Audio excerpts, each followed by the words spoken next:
When Teletubbies first hit TV screens in 1997, it appeared to be nothing more than a surreal children's show about four colorful pals in a sunny land. But like many childhood classics, Teletubbies has its own iceberg of lore, layers ranging from well-known facts above the water to bizarre theories and dark urban legends.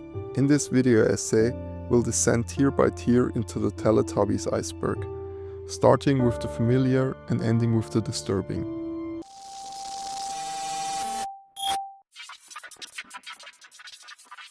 The original Teletubbies series aired on BBC Two from March 1997 to January 2001, spanning 365 episodes, enough to watch one per day for a year. It became a global hit, broadcasted in over 120 countries in 45 languages. The show's gentle, repetitive format and whimsical style was specifically designed for toddlers, making it an instant preschool pop culture sensation. The stars of the show are four toddler-like creatures called Teletubbies, each a different color and personality. Tinky Winky, the biggest and oldest, is gentle and often seen with his red handbag. Dipsy is laid back, wears a funky cow print hat. Lala is playful and loves to sing and bounce her big orange ball. Po, the smallest, zips around on her scooter and speaks with a mix of English and Cantonese phrases. With their sing-song names, TV screen tummies and unique antennas, the Teletubbies quickly became iconic characters in children's television. The Teletubbies live in a grassy paradise known as Teletubbyland. Their home is the Tubbytronic Superdome, a dome-shaped underground house full of bright colors and gadgets. A sun baby with a laughing baby face greets them each morning from the sky, and various talking voice trumpets rise from the ground to interact with them. They are cared for by No-No, a sentient blue vacuum cleaner who zooms around sucking up crumbs. Even the Teletubbies snacks are memorable. They often ride in the Tubby Custard Ride, a sort of indoor scooter, to slurp bowls of gooey pink Tubby custard. They love munching Tubby toast, a round smiling face bread. Mishaps with these snacks like Tubby custard spills or No-No vacuum up the toast provide gentle slapstick humor. Rather than speaking in full sentences, the Teletubbies communicate in simple, baby-friendly words and giggles. Their catchphrase and their desire to hear things again reflect real toddler speech patterns. Each episode features the Teletubbies watching live-action kids on screen in their bellies, always playing twice by popular demand of the characters, and a magical event like a windmill-driven animation. The repetitive, ritualistic structure from the big hug at the beginning to the Tubby bye-bye at the end was intentionally crafted to appeal to young viewers. It delighted little ones, even if it baffled many adults at the time.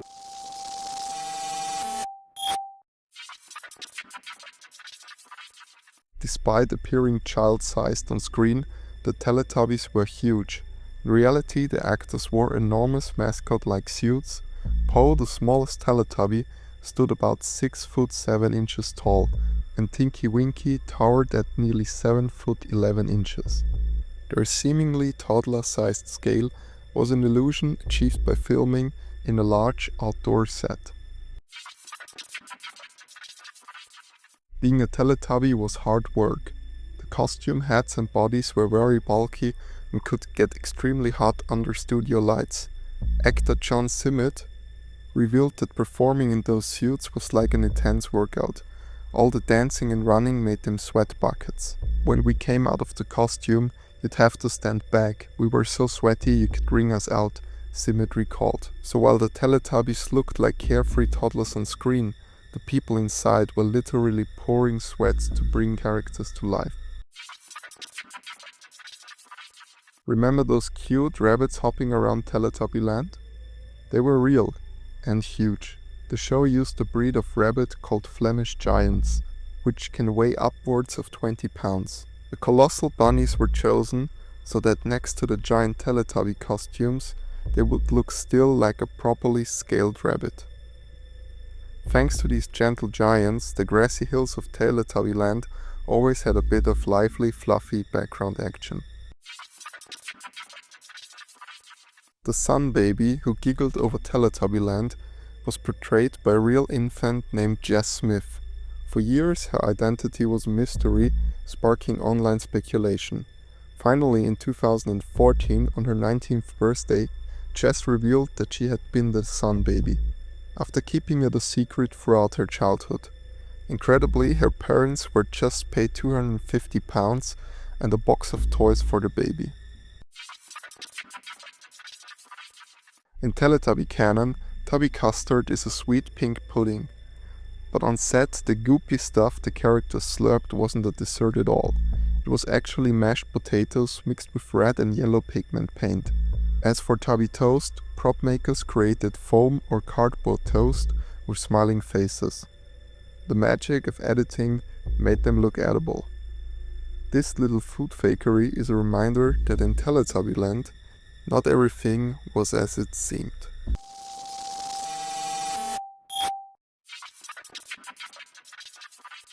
In 1999, Teletubbies found itself at the center of an unexpected culture war controversy. The American evangelical leader, Jerry Falwell, publicly accused Tinky Winky of being a gay role model smuggled into children's TV. His reasoning: Tinky Winky is male with a girl's red purse. He's purple, a color Falwell claimed the gay community had adopted, and his triangular antenna was likened to a gay pride symbol. This bizarre episode remains one of the most famous controversies in children's TV, proof that even an innocent purple alien isn't safe from adults. Around Christmas 1998, some parents were outraged by a talking Poe doll that appeared to be cursing at their kids. The plush toy based on the red Teletubby uttered phrases from the show, but to many ears it sounded like a slur for the LGBTQ community. Major retailers pulled the doll from shelves amidst the backlash. The manufacturer insisted the doll was not saying anything offensive, but they did eventually recall and revise it. This incident became a late 90s legend, the Teletubbies doll that swears. Not everything in Teletubby Land was hugs and custard. One magical event proved to be too scary for toddlers. In 1997, a segment called The Lion and the Bear first aired, featuring a cartoonish cutout lion chasing a cutout bear that repeats sing-song rhymes. Sounds harmless? Many young children thought otherwise. Parents complained that the lion, with its menacing grin and booming voice, gave their kids nightmares. In certain countries, the Lion and the Bear segment was removed entirely. To this day, veteran Teletubby fans recall the Scary Lion episode as an infamous piece of lost media. You can find it on YouTube, and yes, it's surprisingly unsettling for a preschool show. A more light-hearted controversy resurfaced in recent years thanks to TikTok. In the episode Chinese New Year, there's a gag where Tinky Winky uses a festive party blower that unfurls when blown, which then accidentally pokes Dipsy's rear end as Dipsy bends over picking up a hat. Dipsy jumps up in surprise, while others giggle. Decades later, some grown-up viewers replayed this clip and raised their eyebrows. In context, the scene is innocent slapstick. The Teletubbies themselves certainly don't treat it as anything but silly fun. However, this instance shows how adult perception can turn a harmless kids joke into something risky. The episode was never censored, but it remains an amusing footnote that sometimes a party blower is just a party blower, unless you have a dirty mind. Teletubbies was hugely popular, but not everyone liked it. In 1997, some educators and media watchers expressed concern that the show's baby talk and repetition might hinder children's language development. At a TV conference that year, international executives debated whether Teletubbies was wising kids up or dumbing them down. One European panelist even called the show regressive and vaguely evil for its nonsensical approach. This harsh critique made headlines from Paris to New York. Defenders countered that Teletubbies was simply using a child-centered perspective, letting kids hear a language at their level and explore emotions like joy and surprise, not teaching ABCs. In hindsight, child development experts note that the show does have educational elements, but the late 90s debate around Teletubbies, is it genius or garbage, shows how polarizing this seemingly gentle program actually was among adults.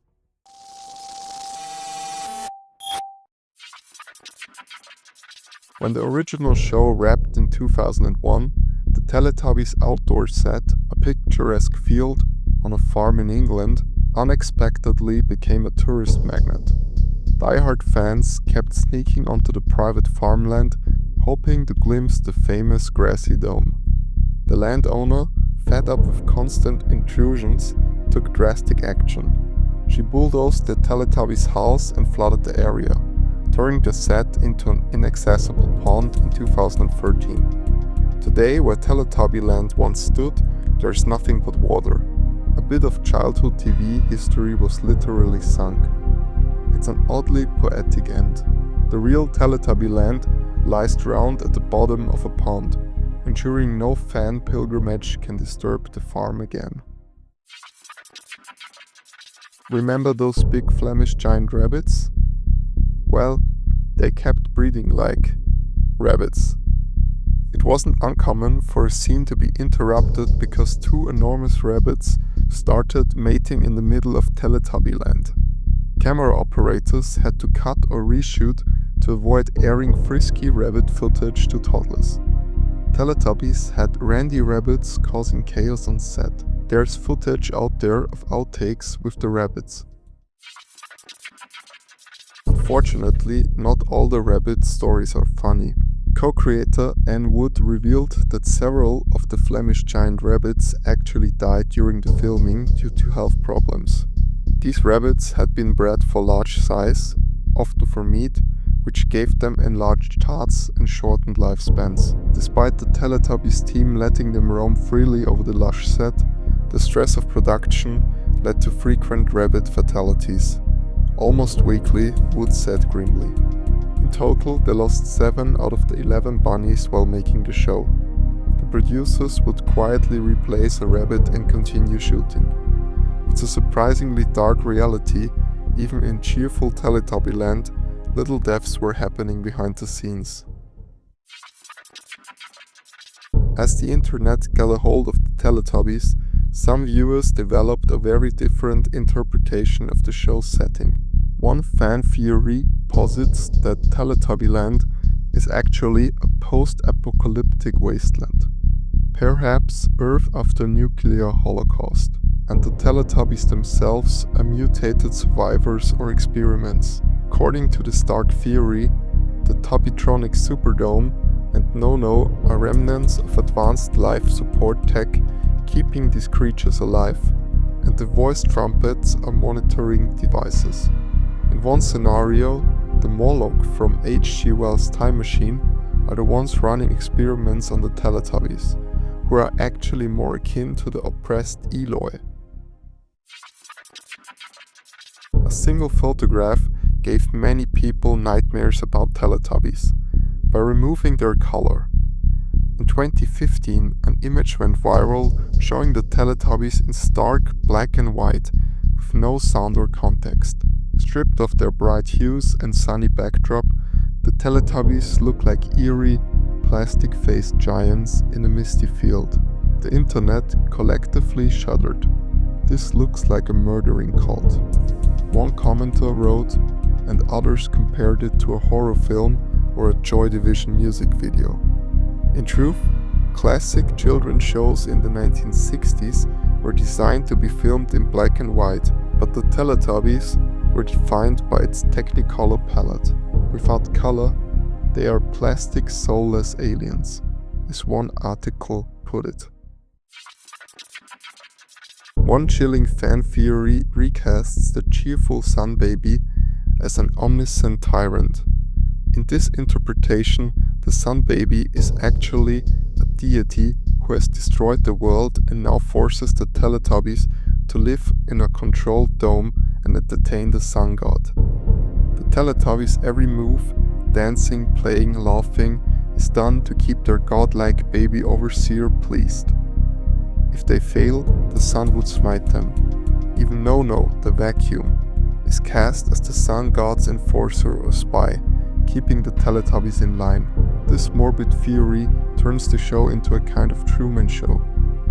Of course, it's entirely fan-invoked dark humor, but once you've heard it, the sun baby's giggle might send you a chill down your spine. In this scenario, those voice trumpets are not friendly teachers, they are Big Brother's loudspeakers.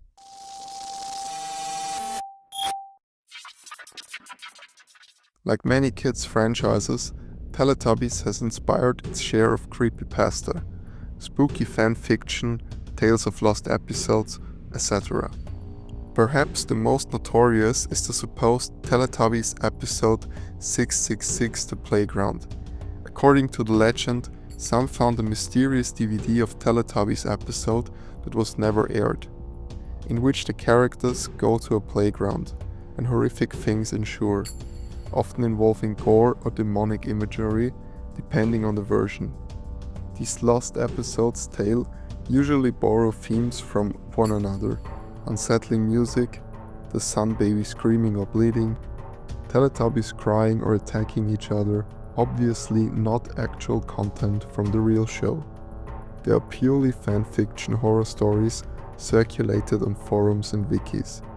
Another called Teletubbies, The End, describes the characters meeting gruesome fates one by one. None of these have any truth to them, but they have become a part of Teletubby lore on the internet. In January 2018, a sad postscript to the Teletubbies saga made headlines. Simon Shelton Barnes, who had portrayed Tinky Winky in the original series, died under tragic circumstances. The 52-year-old actor was found on a street in Liverpool after succumbing to hypothermia. An inquest revealed he had a high alcohol level and likely collapsed in the cold. His death was ruled an accident. Simon Shelton's passing added a human tragedy to the Teletubbies story. A reminder that the performers behind the beloved characters are mortal and face real-world problems. Co-stars' tributes describe him as a kind and talented man who was proud of his Teletubby role. This dark moment does not reflect on the show's content, but it casts a shadow from the real world into the otherwise sunny Teletubby land. As if all the above weren't enough, some conspiracy theorists insist there is even a deeper layer. On TikTok and fringe forums, people have alleged that the Teletubbies contain Illuminati or occult symbolism, and that its creators have been tied to secret societies. They will point to the shapes of the Teletubbies' antennas, a triangle, a straight line, a circle spiral, and assign them mystical significance, or claim Tubby Custard is a metaphor for mind-control drugs. The theories get pretty wild. According to this internet legend, the Teletubbies were inspired by a real-life tragedy in 1990s Eastern Europe. The story claims that in Bulgaria there was a notorious children's mental institution nicknamed La La Land. Yes, like Lala. 4 children at this asylum allegedly endured horrific abuse and eventually died there on the same day. The theory posits that each Teletubby character corresponds to one of these real children, and that the show's concept was born from their sad stories. Supposedly, the creators wanted to portray these kids in a happier light, or, in the more twisted telling, the show is a cover-up memorializing a dark secret. It's a shocking claim, effectively saying Teletubbies is based on dead children. But we're not at rock bottom yet. The theory gets even more graphic as it zooms in on each character. The tale lays out how each of the 4 fictional Teletubbies mirrors the fate of one of the asylum's kids. Tinky Winky, purple with a triangle, was inspired by a deaf boy who was chained outside in the cold until he got severe frostbite and turned into bluish purple. The child's deafness is reflected in Tinky Winky's slow, quiet nature, and the triangle on its head supposedly represents a watch-out sign. Dipsy, green, came from a child who was extremely malnourished. This boy vomited frequently and lay sick in his own filth for days. His skin was sickly green, hence Dipsy's color. Dipsy's name even evokes dip, stick, but conspiracy folks say it's because he would dip in and out of consciousness. Lala, yellow, was based on a little girl with facial deformities who was isolated in the asylum for years. The theory describes her as having a perma-grin disfigurement, comparing to the Joker's Glasgow smile, which is why Lala is always so happy and wide-mouthed. The child's nickname, Lala, supposedly came from her incoherent sounds after years alone. Po, red, came from a girl who was badly burned. This poor child fell into a fire at the asylum, suffering fatal burns that made her skin red and blistered.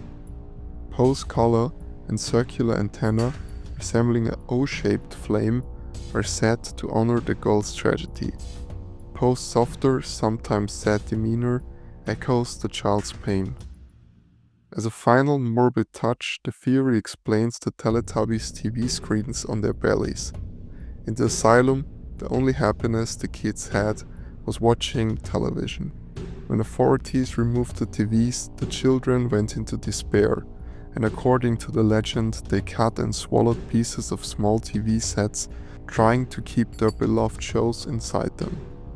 This killed them, and in the theory, that's why the Teletubbies magically have TVs in their tummies, a literal and figurative symbol of those children. It's hard to convey how disturbing the story is, and indeed, it originated as a creepypasta-style TikTok video in 2023 that went viral. The Bulgarian asylum La La Land was a real place only in the sense that Bulgaria did have underfunded children's institutions. But there is no evidence connecting any real children's death to the Teletubbies creation.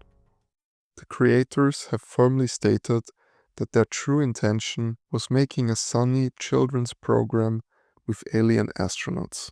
Whether you prefer to remember the Teletubbies as harmless, giggling aliens dancing under a baby sun, or you're fascinated by the strange lore that's grown around them, one thing is certain: this bizarre little show has a shadowy side in pop culture that few could have predicted back in 1997. As the voice trumpet might say, time for Tubby bye-bye, now that you've braved the darkest reaches of the Teletubbies Iceberg.